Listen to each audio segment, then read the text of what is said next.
और भौतिक जीवन वो है जो नॉर्मल लाइफ हम जीते हैं, जहाँ पे हमें बहुत सारे तरह के भोग भी करने हैं, बहुत सारे कर्म बंधन हम बनाते भी जाते हैं, काटते भी जाते हैं, एक साइकिल चलती ही रहती है,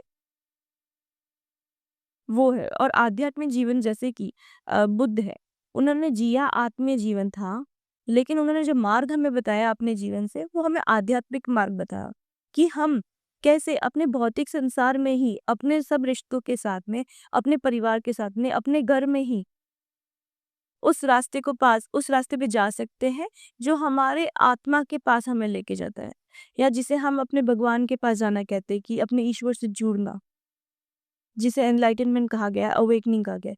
तो बुद्ध ने स्वयं आत्मीय मार्ग चुना, लेकिन उस आत्मीय मार्ग में जो उन्हें ज्ञान दर्शन हुए, उससे उन्होंने बताया कि आध्यात्म क्या है।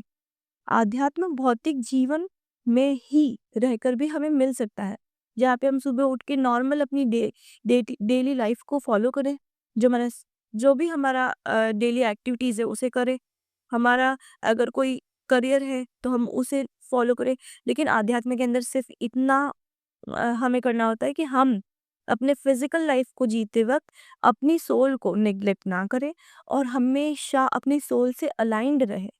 अगर हम ये अलाइनमेंट ले लेते हैं और अपने फिजिकल लाइफ में मूव करते रहते हैं, तो हम अपने एनलाइटनमेंट की तरफ जा सकते हैं। इसमें ना ही हमें ये करने की ज़रूरत है कि हम अपने रिश्ते छोड़ के, त्याग के, संसार से दूर जाके संन्यास ले लें। नहीं, संन्यास हम ले ही नहीं सकते। संन्यास हमें उस जीवन से प्राप्त होता है, और जो भी लोग संन्यास जीवन को त्याग का जीवन समझते हैं, वो गलत है। वो समर्पण का जीवन है, और वो तब आता है जब उस आत्मा को ये पता होता है कि अब मेरा सब कुछ बैलेंस हो चुका है, मेरे कार्मिक बैलेंस हो चुके हैं, प्रेम बंधन है, प्रेम को कोई बैलेंस की नीड ही नहीं है। प्रेम अपने आप में बैलेंस्ड इमोशन है। वो ऐसा इमोशन है जिसमें सब कुछ ऑलरेडी एग्जिस्ट करता है। तो जब कर्म हट जाते हैं और प्रेम आ जाता है ना, तो वैसे भी सब कुछ बैलेंस में आ जाता है। यही स्टेट ऑफ बैलेंस है। प्रेम की स्थिति ही आध्यात्मिक स्थिति है, जहाँ पे आत्मा स्थिर होने लग जाती है।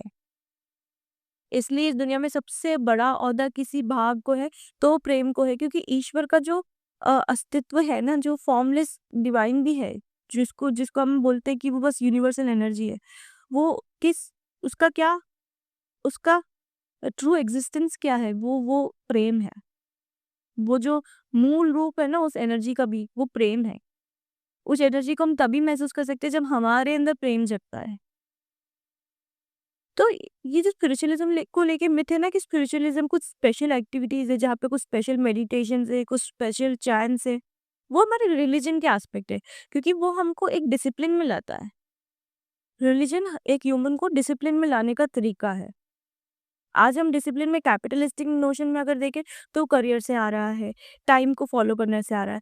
वही पुराने टाइम में जब किसी को एक डिसिप्लिन में लाना होता है, तो हम उसको रिलीजन देते हैं कि सुबह उठो, नहाओ, अपनी शुद्धि करो, और पहले शरीर की शुद्धि करने के बाद आत्मा की शुद्धि करो। वो होता है मंत्र जाप से, या पूजा पाठ से, या हवन से, या तस्बीह करने से, या चर्च में कैंडल लगाने से, या जैसे भी, या प्रे करने से, जैसे भी, जिसका जो भी तरीका होता है। First thing in the morning if you do that, तो एक टाइम फिक्स हो जाएगा कि मैं इस टाइम पे ये चीज़ करती हूँ। उसके बाद आप अपनी डेली लाइफ को फॉलो करते हैं। इस्लाम में उसी चीज़ के लिए 5 दफ़ा बताया कि आप 5 दफ़ा अपनी ज़िंदगी में बार-बार बार-बार अपने काम करें, तो अपनी आत्मा के पास भी लौट के आएँ। अपनी आत्मा को अपने स्वयं के अंदर देख रहे हैं, या उस खुदा रूप में जान रहे हैं, ये आपका पर्सपेक्टिव है वर्ल्ड को देखने का, यूनिवर्सल एनर्जी को देखने का। लेकिन ये जो सोशलाइजेशन हो गया है ना इस कॉन्सेप्ट का, अध्यात्म का, जहाँ पे उसको रिलीजन के एस्पेक्ट में देखा जाता है कि अध्यात्म वो है जहाँ पे मेडिटेशन होता है, जहाँ पे समाधिस्थ स्थिति में बैठना होता है, जहाँ पे माला लेके नाम जप करना होता है। नहीं, ये सिर्फ प्रैक्टिसेस है जो रिलीजन से हमको आती है। Religion is doing something religiously, यानी डिसिप्लिन से। धर्म का मतलब है ये आपकी ड्यूटीज है, जो आपका इस संसार में होने की वजह से आपके साथ आई हैं। और उसके अंदर रिलीजन इसीलिए एक्चुअली रिलीजन वर्ड में थोड़ी सी चीज़ें रेस्ट्रिक्टेड है।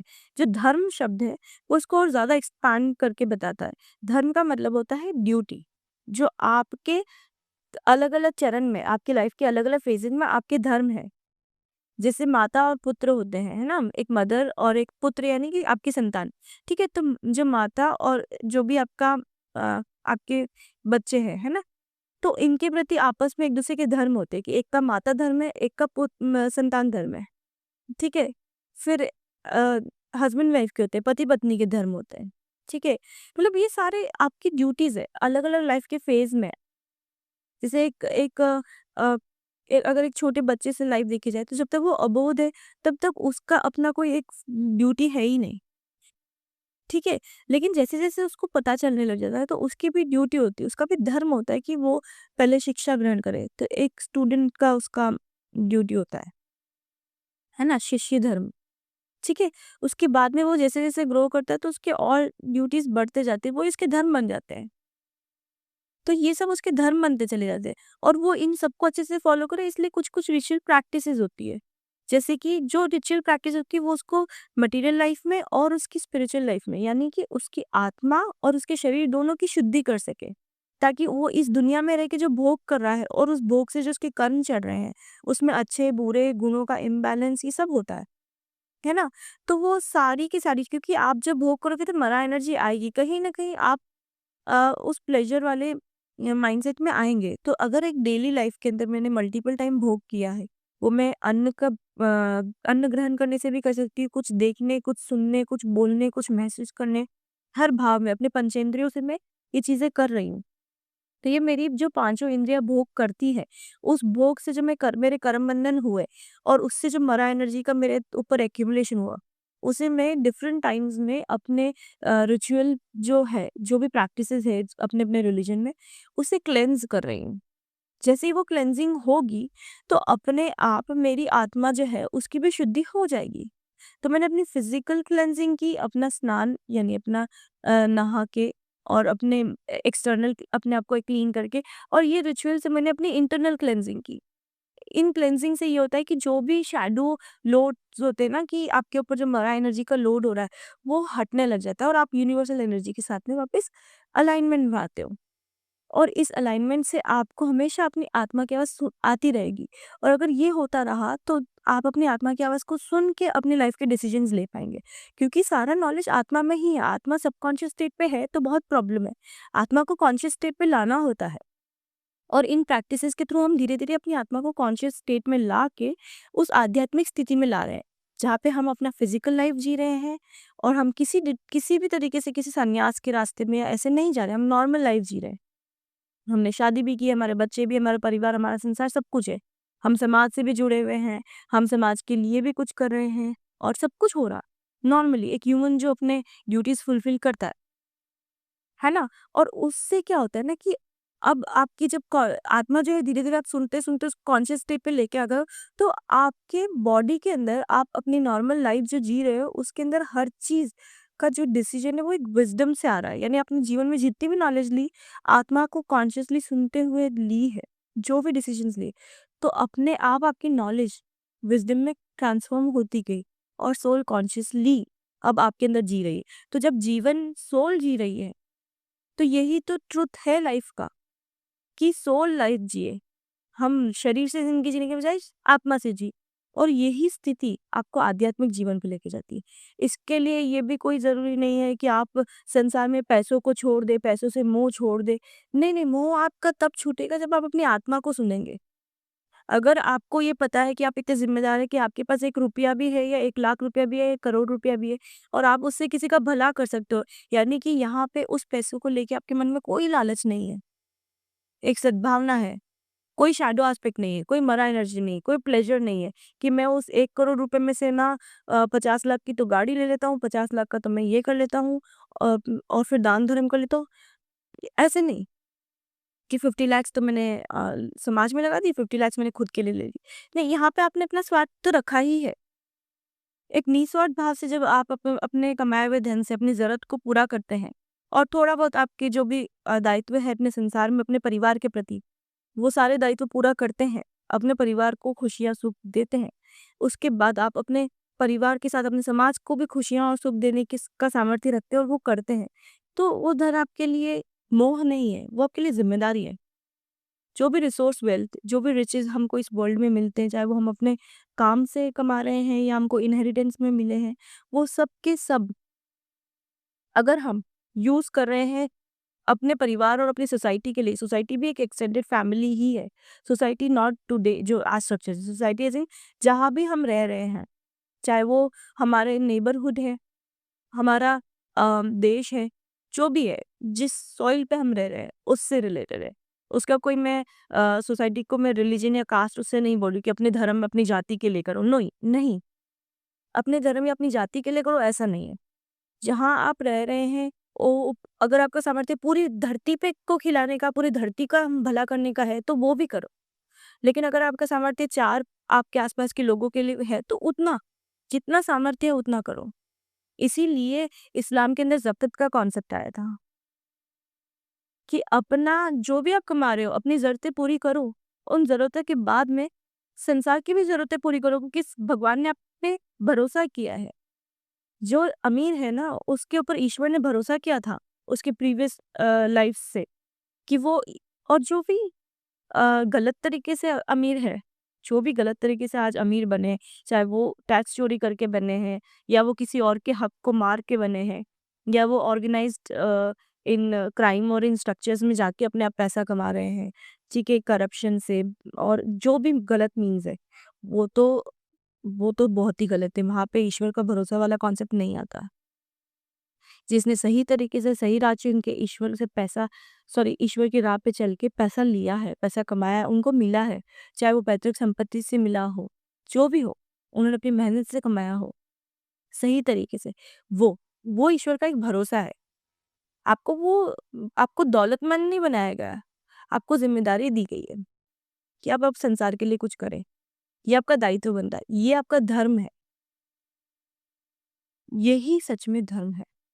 और इसी वजह से स आध्यात्म ये नहीं कहता है कि ना दौलतों को ठुकरा दो यानी कि दौलतों को अब लो ही नहीं।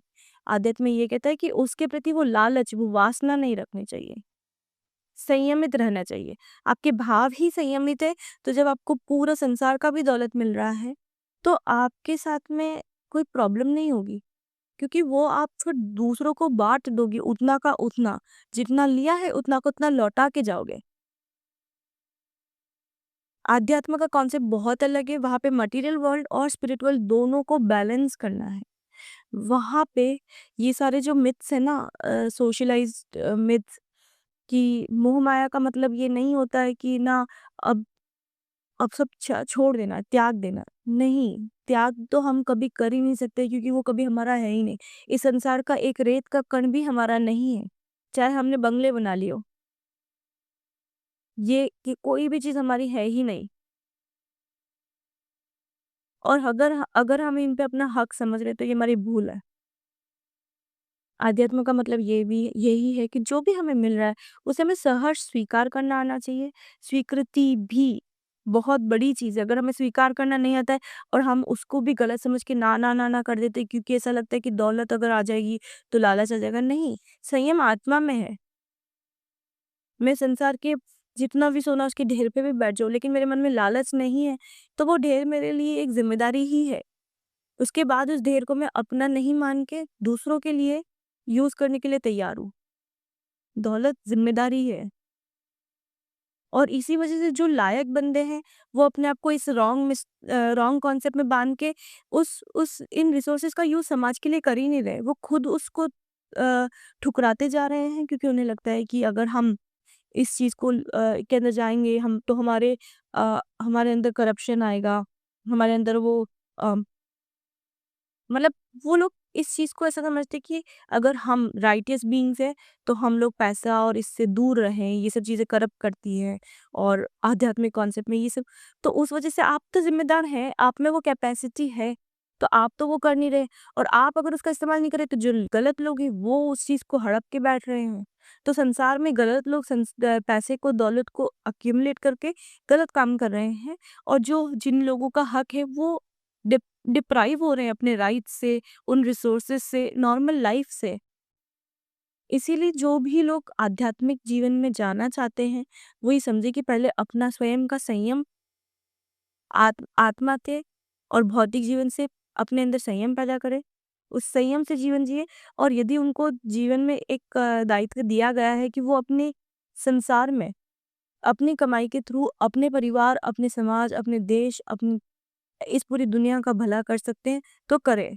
क्योंकि अगर एक इंसान खड़ा हो जाएगा कि वो दुनिया की मदद करे, तो नहीं पॉसिबल है। उसके लिए सबको यूनाइट होना पड़ता है। और इसीलिए जो मिथ है ना, इन मिथ्स को जानना होगा। क्योंकि और सोसाइटी तो वैसे भी उल्टी, मतलब पूरा सोसाइटल स्ट्रक्चर जो है ना, जिनको लगता है कि हम किसी फाउंडेशन पे, उनके पास कोई फाउंडेशन नहीं, वो हवा में लटकी हुई हैं उल्टी। जिन्होंने हर चीज़ का मतलब हर इन्फॉर्मेशन को इतना गलत तरीके से समझाया है और स्प्रेड किया है ना, कि आज संसार को धर्म, आध्यात्म, भौतिक जीवन, आत्म जीवन, इनमें कोई फ़र्क ही नहीं पता। और जितने भी धर्म हैं, उनके जितने भी स्क्रिप्चर्स हैं, जितने भी पुराण हैं, जितनी भी किताबें हैं, जितना भी हमको इन्फॉर्मेशन मिला है, उनका तो उन्होंने बहुत ही मिस इंटरप्रिटेशन करके स्प्रेड किया है।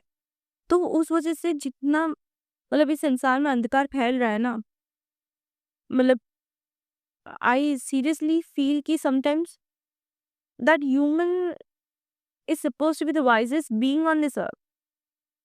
लेकिन sometimes when I see the world, specially the societies, I really seriously doubt that.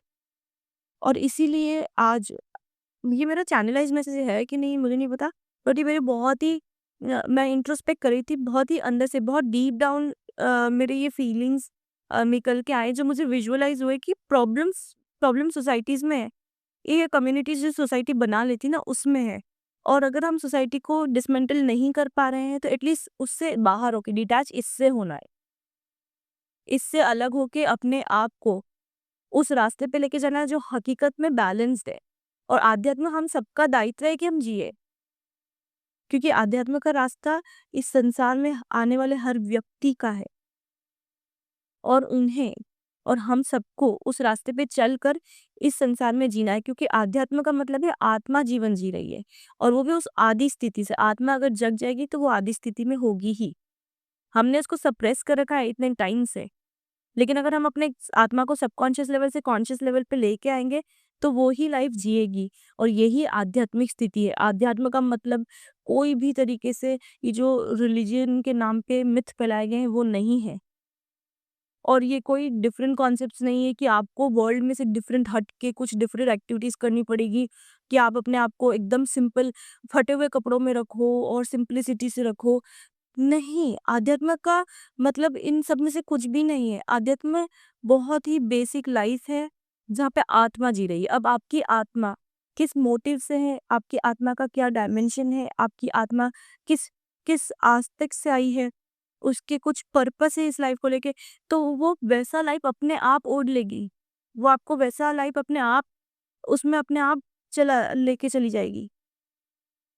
क्योंकि आत्मा जब जीवन जीती है ना, तो आत्मा को पता होता है कि मेरी इस संसार में क्या ड्यूटी है, और फिर वो आपको उसी तरह की लाइफ में लेके जाएगी। अगर आपको एकदम ही अम, वो वैसी लाइफ जीनी जहाँ पे आप एकदम साधु संत बन जाते हैं, तो वो अपने आप लेके जाएगी। उसमें कोई आडंबर की ज़रूरत नहीं है। और इसीलिए जो ऑथेंटिक जेन्युइन लोग हैं और जो फेक है, उन सब के बीच में हम पता भी नहीं लगा पाते कि हकीकत में क्या है। और उन फेक लोगों को भी नहीं पता होता है कि वो कहाँ कौन से रास्ते पे जा रहे हैं। वो अंधकार के रास्ते पे जा रहे हैं, और उनके पीछे जाने वाले लोग भी अंधकार ही के रास्ते पे जा रहे हैं। लेकिन जो जेन्युइन लोग हैं ना, वो ना भीड़ की तमन्ना करते हैं, ना ही उन्हें किसी शोषा की या किसी प्रदर्शन की ज़रूरत है। वो बस हैं। उनकी आत्मा जानती है कि उनको किस पल, किस व्यक्ति के लिए, किस जगह, कहाँ कहाँ पे क्या करना है। और वो इसीलिए ना ही इनसिक्योरिटीज़ में, वो लोअर वाइब्रेशंस में मूव ही नहीं करते। ना उन्हें इनसिक्योरिटी, ना उन्हें लालच है, ना कुछ। अगर वो बहुत धनवान भी होंगे तो भी, और वो बहुत ही गरीब भी होंगे तो भी, वो बहुत फ़कीर का जीवन भी जी रहे होंगे तो भी उन्हें कोई किसी भी चीज़ से ना इनसिक्योरिटी, ना ना कोई डर है। क्योंकि उन्हें पता है, they know it deep within themselves कि what their true purpose is. तो हमें डरना नहीं चाहिए। यहाँ पे एक है ना डर, एक बहुत ही थिन लाइन चीज़ है कि एक डर बैठ जाता है, एक इनसिक्योरिटी आ जाती है। और आध्यात्म, उसको समझने के लिए पहले हम खुद क्या हैं ये हमें समझना चाहिए। हर इंसान एक पर्सनैलिटी है, यूनिक पर्सनैलिटी है। उन्होंने भी अपने आप को अनलॉक ही नहीं किया है, बस संसार जो कह रहा है उस पे चलते जा रहे हैं। पहले अपने आप को अनलॉक करो। आप खुद क्या हो? पहले मटेरियल लाइफ में खुद को जानो कि मैं हूँ क्या? मैं किस किस एनर्जी बैंड का बीइंग हूँ? मैं कौन-सा ह्यूमन हूँ? मैं कौन-सी सोसाइटी से बिलॉन्ग करता हूँ? सोसाइटी का मतलब ये वाली सोसाइटी नहीं है, जो धर्म या जाति या इकोनॉमिक क्लास या आइडियोलॉजी इन सब से है। सोसाइटी का मतलब वो जो एनर्जेटिक लेवल पे किसी एक पर्टिकुलर कम्युनिटी से बिलॉन्ग करती है। इस संसार में ट्रू सोसाइटी सोल लेवल पे है, जहाँ पे आपके एनर्जी बैंड, आपके एनर्जी स्पेक्ट्रम के लोग एग्ज़िस्ट करते हैं और उन सबका अपना एक कलेक्टिव मोटिव होता है। कुछ अपने आप को लाइट वर्कर्स बोलते हैं, कुछ अपने आप को क्लेयरवॉयंस बोलते हैं और क्लेयरवॉयंस और ये जो साइकिक्स है, वो सबके सब सही नहीं है। उनमें से जो लोग सही हैं, वो अपना काम कर रहे हैं और उनको किसी भी दिखावे की या पैसे की या उसकी किसी की भी मतलब ज़रूरत नहीं है। वो अपने आप अपना काम कर रहे हैं और अपने अपने पाथ में है और उन्हें पता है, वो खुद जानते हैं और वो स्लोली अपने रास्ते पे चलते-चलते अपनी सोसाइटी से कनेक्ट भी हो जाते हैं। तो सबसे पहले तो हमें इस फिज़िकल वर्ल्ड में अपने आप को जानना चाहिए कि हम कौन से मैन में फ़ॉल करते हैं। उसके बाद में हमारी सोल उस रास्ते पे चलते-चलते अपने आप धीरे-धीरे अनलॉक होती रहती है। वहाँ पे हम अपने पर्पस को फुलफ़िल करते रहते हैं। वहाँ पे हमें जो भी रिसोर्सेज़ नीडेड होंगे वो अपने आप हमारे पास आएँगे। उसके लिए अगर हमें कोई काम भी करना है तो वो भी हमारे पास आएगा, वो अपॉर्च्युनिटी हमारे पास आएगी। उस अपॉर्च्युनिटी के लिए हमें कुछ करना है तो वो गाइडेंस हमें मिलेगी, वो डायरेक्शन हमें मिलेगी। तो उसके लिए ये सब ऐसे हवा में नहीं आता है कि बाहर से कोई आके हमको बता रहा है, वो अंदर से आता है। अगर आप अपनी सोल को सुनते जाते हो तो आपका रास्ता बनता जाता है, आपको डायरेक्शन मिलती जाती है। उसके लिए सबसे पहले अपनी सोल से कनेक्ट होना होता है। आध्यात्म का रास्ता ये है। ना कि ये है कि पहले मैं शुरुआत में अपने लालच और इसको छोड़ दूँ, आप लालच को छोड़ ही नहीं सकते हो। I'll continue in the next audio.